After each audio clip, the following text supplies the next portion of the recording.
At this point, it kind of feels like Apple's trolling us. If you want to release a free app today, it costs you $100 a year to do such. The policy Apple published today would force some devs to pay millions instead. This would fundamentally change the App Store, destroying tens of thousands of free apps in the process. I'm a software dev and an Apple fanboy, but that doesn't mean this video is only for devs and fanboys. Everyone should understand what's happening here. I'm going to do my best to explain it to y'all. This video will be broken into 3 separate parts: Apple's monopoly, the US-EU pushback, and most importantly, the potential damage from Apple's malicious compliance. So, without further ado, let's start with Chapter 1, Apple's monopoly. Hopefully I don't have to convince you that a lot of people have iPhones. In the US, 58% of smartphones are iPhones, and over 87% of teenagers have an iPhone. To be very clear, having a certain percentage of the market doesn't inherently make you a monopoly. It's also worth noting that Apple's global market share is only around 30% of the smartphone market. Their monopoly isn't about which phone you buy, it's about what you buy on your phone. When the iPhone launched, there was no App Store. There was just Safari, which Apple pushed as the future of applications. They learned their mistake quickly, and a year later, the App Store was created. Crazy enough, it only had 500 apps at the time. We're going to be talking a lot about the App Store, so let's break down some important things about it. First, you should know the only way to install apps on an iPhone is through the App Store. There are some workarounds as a dev, but it's generally fair to say apps come from the App Store. Apple also charges that $100 a year license fee to all devs that make iPhone apps, as I mentioned earlier. They require all apps pass their strict review process. They require a 30% cut of all digital purchases made in those apps. And you also can't tell users about other payment methods outside of your app. So if you're, let's say, Spotify, there's no option to tell users, hey, go sign up on the website and then sign in here. They're strict about that. I want to focus on those first 3 points though, because if Apple doesn't like you or your software, then no iPhone user will ever be able to install it. The rules they enforce through these reviews are brutal. No credit cards, only Apple Pay. No streaming games, only movies and music. No SMS messages, only internet-based messaging apps. No browser engines, only Safari. This has had real impact on both companies and users. Xbox and Nvidia were blocked from shipping their game streaming apps. Chrome and Firefox are just skins on top of Safari. Apple's goal was to build a software marketplace you could trust. When the App Store launched, most software was still installed by buying discs at stores or downloading sketchy EXEs from random websites. The App Store started a giant leap in the software quality we expect today, but that doesn't make these rules okay. Look at the Xbox streaming app, for example. Obviously, you can stream media on your phone, like Netflix, Spotify, whatever you want for the most part, unless it's interactive. According to Apple, game streaming is a workaround since they consider games to be apps. Therefore, game streaming is app streaming. Therefore, Xbox is banned based on their no third-party App Store rules. What? This is insanity. Genuine innovation in the market is being blocked by Apple's own weird interpretations of their own weird monopolistic rules. If you use your iPhone to order an Uber or a DoorDash, Apple doesn't take a cut. That's a service. If you use your iPhone to trade stocks or open a new bank account, Apple doesn't take a cut from that either. However, if you use your iPhone to buy a game for $5, Apple takes a 30% cut. Indie, big studio, doesn't matter. And this is insane. Theoretically, you could just have a user enter their credit card number and process payments through a company like Stripe. They only take 2.9% and 30 cents on top. Regardless, massive 10x difference in cost. Sadly, in reality, Apple will ban you from the App Store if you try and do that. If a digital good or service is purchased in an iPhone app, it has to go through Apple Pay or you will be banned. They are very, very strict about that. If you ship an app with no payment methods and tell a user to go sign up on your website so that they can pay there instead, you'll be banned for that as well.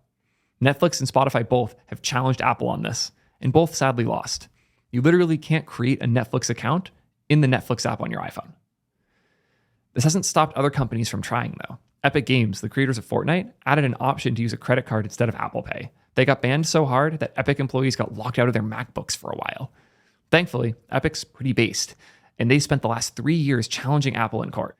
And that's where we enter Chapter 2, the US and EU fight back. I published a video about the Epic case 2 days ago, so I won't go too deep here. Link in the description if you want to catch up on that. The US courts ruled that Apple could no longer block devs from promoting external payment methods. Their specific words are important, so I'll share them here. Apple are hereby permanently restrained and enjoined from prohibiting developers from including their apps and their metadata buttons, external links, or other calls to action that direct customers to purchasing mechanisms, in addition to in-app purchases. This seems pretty definitive, right? Now you can just put a button that links to your checkout page. Sadly, Apple's interpretation of this ruling it's strange. They've chosen to focus on one word from this statement, using it to work around pretty much all the rules. Can you guess which word in this statement? is letting them work around things? Keep thinking on that for a bit. We'll be revisiting it in Chapter 3. No spoilers for now. Because first, we have to talk about the European Union. The EU's been cracking down on Apple lately. The USB-C stuff was big enough to honestly deserve a video of its own. We're not here to talk about ports. We're here to talk about the Digital Markets Act. This act opens by defining the term gatekeeper. It defines that as a large digital platform providing so-called core platform services, such as online search engines, app stores, and/or messenger services. I've spent way too much time trying to turn the 65 pages of EU legalese into something understandable. I gave up. So I'm just going to break down the core important points here. There's a bunch of rules addressing the monopolistic stuff I brought up earlier. Game streaming would be allowed, external links to payment options are now protected legally, and they even had a whole section dedicated to browser engines. Really cool stuff. That said, there's one key point we need to focus on now. If you want to read this whole thing, then pause the video, because I can't be bothered at this point. The TLDR is that gatekeepers restrict access to third-party software in stores, which has been determined to hurt users, so now it's prohibited. In just over a month, these rules will be enforced for all countries within the EU. And Apple is very much not happy about this. And here's where we enter Chapter 3, malicious compliance. Let's go back to that ruling from the US courts in the Epic versus Apple case. Did you figure out which word was the one I was talking about? The one that Apple used to work around everything? I'll remove some of the words that don't matter to see if that helps you figure it out. Any guesses? I'll spoil it for you. It's the word or. Apple interpreted the use of or here to mean that they only have to support one of those listed options. When I read this, I thought it was pretty clear the court's intent was that third parties could pick from the options, not that Apple could choose the one they want to support. And boy, did they find some cringe ways to support it. There are enough details here that I actually already made a video covering it. So if you want to hear all of the crazy things going on there, go check out my last video about Apple and Epic. But a quick TLDR is that Apple only allows external links, no buttons, no other checkout flows. In fact, you can only have one link and it has to be in a separate view from the existing in-app purchase flows. So you can't just put a link at the bottom of your checkout. The link also has to open in Safari with no direct attachments to that link. So you have to sign in again on the website once you open it in Safari. Clicking those links will pop up a giant bold text warning when you do it. But most importantly, Apple now has a new 27% tax on all purchases made through this web method. So you're not even escaping their 30%. Like it's not 27, but now you're paying another 3% to whatever payment provider you're using. God. Honestly, I was impressed when I heard this. They took a definitive ruling about external payment options and somehow managed to make it significantly worse than dealing with their existing not great options. If you think that's malicious, just wait till you hear about their plans for compliance with the Digital Markets Act. Chapter 3.1. EU compliance. I could paraphrase Apple's changes, but for once they actually did a pretty good job describing things themselves.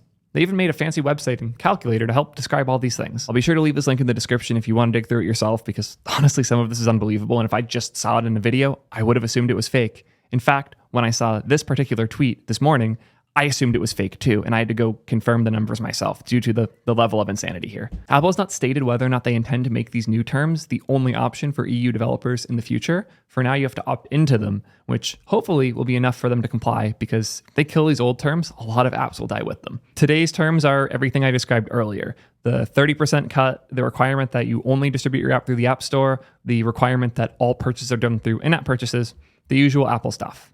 However, they've introduced this new option, the new capabilities and terms for apps in the EU.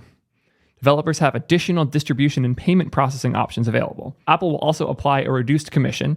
I believe it's 17% instead of the usual 30%. However, there's an optional payment processing fee and a fee for first annual installs above 1 million in the last 12 months. If you're in the gaming world at all, this might sound familiar, because it's very similar to the crap that Unity tried to pull last year. And crazy enough, it's actually worse here once we dig into the details. So let's do that. One quick detail before we go to the calculator is that your first 1 million annual installs are free.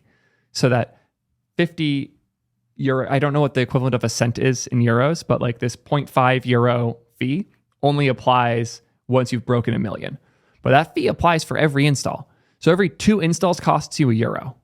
That's insane. Let's see just how insane these numbers get. Do you sell digital goods in your iOS app or game? Let's assume the answer is no here, that this is a free app. No. How many installs do we expect to get? Well, say our app just went viral and we got, 5 million installs. I know, crazy thought, but it's not that insane. I've had a Chrome extension that I released when I was in college that got like 15, 20 million installs. This is a totally reasonable number when something goes viral. We'll use today's terms and capabilities for now. And look at that. It's a $0 fee. For those Europeans that are in my audience, I'll show you that $0 converts pretty nicely to €0 as well. But again, we're not here to talk about the existing capabilities and terms because these are, although not super fair, they're somewhat reasonable. I want to talk about these new capabilities and terms. So let's take a look. Oh, that's a $181,000 fee. That's a $181,000 monthly fee. Now, I'm not great at math, so I'm going to pull up my calculator quick. That's a $2 million a year bill because your free app went viral. That is actual insanity. This basically means if you're agreeing to these new terms and you make a free app that goes somewhat viral, you are now bankrupt. You are now out of business. You now have to pull the app from the App Store because you have no money. That's crazy. That's absurd. This is just the side of developers releasing their apps in Europe. So if they accidentally agree to these new terms, they go viral, they're screwed. Hopefully the addition of these new app stores is going to help with this, right? No, absolutely not.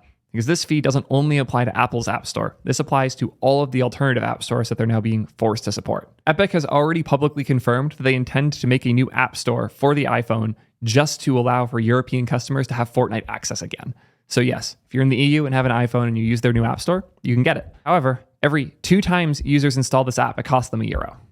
So if they can't make more than €1 every 2 players, they are done for. This is going to be a huge, catastrophic financial loss for them to take. We're just talking about the install fee. There's so many other costs that still exist. There's the in-app transaction percentages. There's the cost of paying the developers to make all of this. There's this really weird rule where you have to take out $1 million plus credit line with Apple so that if things go wrong, they have a way to bill you so they can do whatever they want to do when they sue you if you don't follow the rules. Apple's found a wild balance here where both the liability and the implementation cost gets put on the third parties, which again, massively disincentivizes them from using this. You may have started to notice a theme here. When Apple's forced to comply, they provide a new option that is compliant, but it sucks so badly that you basically can't use it. Epic's going to eat a ton of costs sitting here and doing it just to demonstrate what it looks like. So obviously Epic's taking a huge cost on here in order to make a third-party app store. But at least they can finally release the apps they want to, right? Right? Here's where one of the most fun Apple decisions comes in. Despite support for third-party app stores, Apple does not seem interested in third-party app reviews. They will still require all iPhone apps go through Apple's review, even if they're being distributed on different stores. So crazy enough, Apple might still choose to block Fortnite, even if they allow the Epic Games Store, because they're legally required to have the store. They'll just block the apps instead. What? It's so sad because this legislation really should have changed a lot of things for the better. And instead, either nothing will change or things get exponentially worse. Because if these rules become the default for customers in Europe, most companies are just going to stop supporting Europe. Because if you can't make back your euro per install, you're screwed. You're just screwed.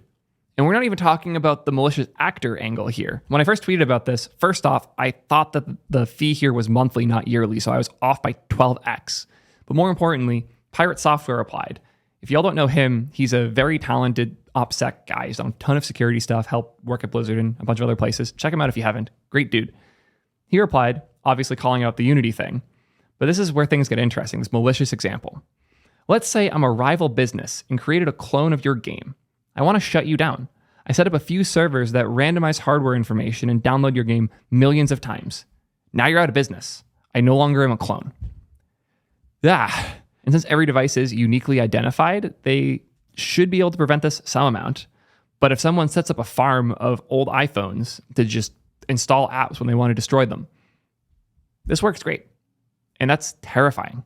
The fact that any malicious actor can kind of just destroy your free app because they feel like it, and you happen to have selected this new deal in the EU,